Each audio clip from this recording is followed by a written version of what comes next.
Bonsoir à tous. La République démocratique du Congo est une fois encore à la une de l'actualité. Depuis leur annonce du cessez-le-feu, les rebelles du M23 se rendent un à un. Selon plusieurs hauts responsables de l'armée ougandaise, entre 1500 et 1600 soldats du M23 se sont rendus aux troupes ougandaises. L'armée détiendrait aussi leur chef militaire, Sultani Makenga. Sultani Makenga est un ancien colonel de l'armée de la RDC. Il est aussi accusé par l'ONU de violations graves des droits de l'homme et d'atrocités dans l'est du Congo, comme le viol ou encore le recrutement d'enfants soldats. Sur le plan politique, la prochaine étape, c'est la signature d'un éventuel accord entre les délégués politiques du M23 et le gouvernement de Kinshasa. Après sa défaite militaire, la branche politique du mouvement du 23 mars avait exprimé sa volonté de parvenir à une solution pacifique et politique avec le gouvernement congolais. Et dans la capitale Kinshasa, la fin militaire du M23 est sur toutes les lèvres. Ce matin encore, les Kinois étaient nombreux à commenter les événements de ces derniers jours. Beaucoup espèrent maintenant que l'Est de la RDC connaisse enfin la paix.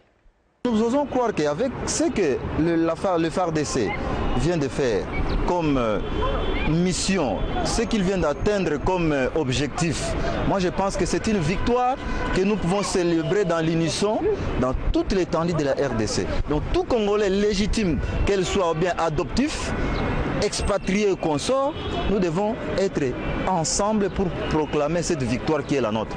Le président de la République, son mandat prend fin en 2016. Il doit laisser le pouvoir, qu'il ne puisse pas dire que voilà, j'ai gagné les élections, en fait, j'ai gagné l'Est et j'ai gagné l'M23, que je puisse encore continuer, que je puisse continuer mon mandat et tout. Non, non, il doit arrêter. Ça risque de renforcer le régime de monsieur Kabila dans sa tendance à réprimer encore plus la véritable opposition.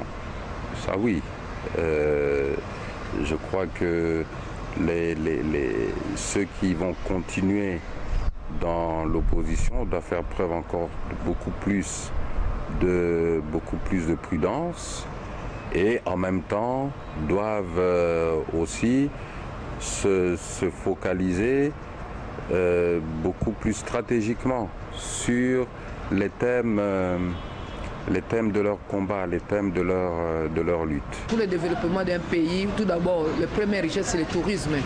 Nous avons beaucoup de choses dans notre pays, surtout le tourisme peut faire entrer beaucoup d'argent, surtout à Goma.